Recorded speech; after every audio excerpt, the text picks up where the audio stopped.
middle of the Pacific, thousands of miles from land, a ship drifts, broken, battered, and empty. Its masts are splintered, its decks soaked in silence. The crew that once filled it with laughter, fear, and life is gone, lost to starvation, madness, and the unforgiving sea. This is the true story of the whaleship Essex, a vessel that set sail in 1819 and met one of the most horrifying fates in maritime history. Attacked by a creature it was hunting, stranded in one of the most remote parts of the planet, and forced to endure nearly 90 days adrift, the men of the Essex faced a nightmare that would later inspire Moby-Dick. But before it became legend, it was a tragedy, a brutal reminder that the ocean gives, but it also takes. And when it takes everything. The story of the Essex begins in the small whaling town of Nantucket, Massachusetts. Our journey begins in early 19th century Nantucket, this tiny island off the coast of Massachusetts. Once the beating heart of America's whaling industry.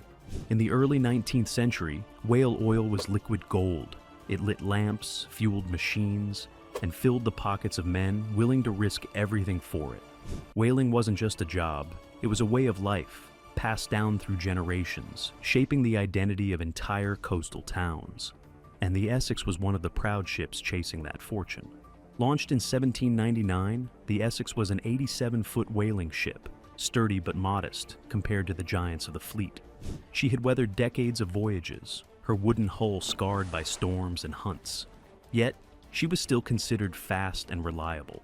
Her captain, George Pollard Jr., was only 29 years old, embarking on his first command, ambitious, steady, and deeply respected by his peers. Captained by George Pollard Jr. and manned by a crew of 20. His first mate, Owen Chase, was a seasoned sailor known for his skill and determination, though his ambition sometimes clashed with Pollard's calm leadership. The crew, 20 men in total, came from all walks of life, young dreamers chasing wealth, hardened sailors seeking redemption, and a handful of Polynesian seamen who would later join their ranks in the Pacific. Together, they represented the spirit of the age, fearless, desperate, and driven by the promise of oil and adventure. On August 12, 1819, the Essex set sail from Nantucket under clear skies, bound for a 2.5-year expedition across the South Pacific. Families waved from the docks, unaware they were watching their loved ones for the last time. For most, it was supposed to be just another voyage, another chase for fortune across endless blue. But fate had other plans. What awaited them was not riches, but one of the most grueling tales of survival and despair ever recorded at sea. A story that would haunt history forever. At first, the journey went as expected. The Essex made its way down the Atlantic, rounded the perilous waters of Cape Horn, and began hunting whales in the vast Pacific. The crew worked long hours under the blistering sun, battling exhaustion and salt sores as they filled barrels with precious whale oil. Life aboard was harsh. The stench of oil and blubber clung to everything. Food spoiled quickly, and fresh water was always scarce. Still, the men pressed on, driven by duty and the promise of profit. But signs of trouble appeared early. Just a few months into the voyage, a violent storm struck without warning, flipping the ship on its side and nearly capsizing her. The impact destroyed several of their small whaleboats, vital tools for the hunt, and left the main vessel battered. It was a bad omen, one that weighed heavily on the superstitious crew. Still, Captain Pollard pushed forward. By late 1820, the Essex ventured deep into the South Pacific, far beyond any established trade or rescue route. Other whalers had spoken of abundant whales near the equator, a place of both promise and peril. Pollard, eager to return home with a full cargo, set course for those distant waters, a decision that would soon lead them straight into a nightmare beyond imagination. On November 20th, 1820, under a blazing midday sun, the crew of the Essex sighted what every whaler dreamed of: a large pod of sperm whales, majestic giants whose oil could make men rich. Excitement swept the deck. The crew lowered their whaleboats, rowed hard, and gave chase, their harpoons glinting in the light. For a while, it was routine, the dangerous but familiar rhythm of the hunt. But then, something happened that defied all logic. A massive bull whale, nearly 85 feet long, broke away from the pod. Instead of fleeing, it turned directly toward the ship. From his position aboard the Essex, First Mate Owen Chase watched in horror as the creature gained speed, its tail thrashing, its massive head cutting through the water like a living battering ram. Moments later, the whale slammed into the ship's bow with an earth-shaking impact. The sound echoed like cannon fire, splintering wood and throwing men off their feet. The stunned crew could hardly process what had happened when, moments later, the whale resurfaced, motionless for a moment before turning and charging again with even greater force. The second strike was catastrophic. The Essex's hull split open, timbers cracked, and seawater gushed in. Within minutes, the ship began to list violently, its cargo shifting as the crew scrambled for survival. Captain Pollard, returning from a whaleboat nearby, managing to salvage a few supplies, some navigational tools, a handful of water casks, and several barrels of hardtack biscuits already soaked with seawater. But as they drifted away in their small, open boats, they could only watch as the once proud Essex, the pride of Nantucket, slid beneath the waves, disappearing into the endless blue. They were now stranded over 2,000 miles from the nearest land, with no radio, no sails, and no rescue coming. The vast ocean stretched in every direction, calm and indifferent. For the 20 men left afloat, the real ordeal, one that would test every limit of human endurance, was only just beginning. The crew divided into 3 small open whaleboats, each barely 20 feet long, exposed to the sun, wind, and waves. Captain Pollard commanded one, First Mate Chase another, and the third was led by the second mate, Matthew Joy.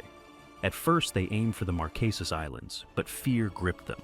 Rumors said the islands were inhabited by cannibals. Ironically, that fear drove them toward an even deadlier path, a 3,000-mile journey east, toward South America, across the emptiest stretch of ocean on Earth. Their supplies were meager. Each man received 1 biscuit a day and a sip of water. Within weeks, the food began to rot, and the water barrels went dry. The sun blistered their skin, the salt water tore open wounds. Some men began to lose their minds. In early December, they spotted a small, uninhabited island, Henderson Island. For a brief moment, it seemed like salvation. They found crabs, birds, and a small trickle of fresh water. But it couldn't sustain them all. After a week, most decided to leave, continuing their desperate voyage. 3 men stayed behind, choosing to take their chances on land. They were later rescued, months later, the only ones who would never have to endure what came next. By January, the remaining boats were deep in the open Pacific. 1 boat vanished during a storm, gone without a trace. The others drifted aimlessly, starving and delirious. The men began dying one by one. And then, with no food left, the survivors faced the unthinkable. They resorted to cannibalism. First, they ate the bodies of those who had died naturally. Then, when desperation grew, they drew lots, deciding who would die so that others might live. By early February 1821, after nearly 90 days adrift, 2 of the whaleboats were still barely afloat. The men were skeletal, delirious, and sunburned to the bone. Then, a miracle. First Mate Owen Chase's boat was spotted by the Brig Indian, a passing British ship. Of the 8 who had started in his boat, only 3 remained alive. Their rescuers were horrified by what they saw men too weak to stand, with hollow eyes that had seen things beyond comprehension. A week later, Captain Pollard's boat was discovered by another vessel, the Dauphin. The sailors who climbed aboard found Pollard and 1 surviving companion, gaunt, silent, clutching the bones of their crewmates. They were too weak to speak, too broken to look up. It was a scene straight out of a nightmare. In total, only 8 men survived out of the original 20. When Pollard returned to Nantucket, his hometown greeted him not as a hero, but as a ghost, a man whose eyes carried the weight of the ocean's cruelty.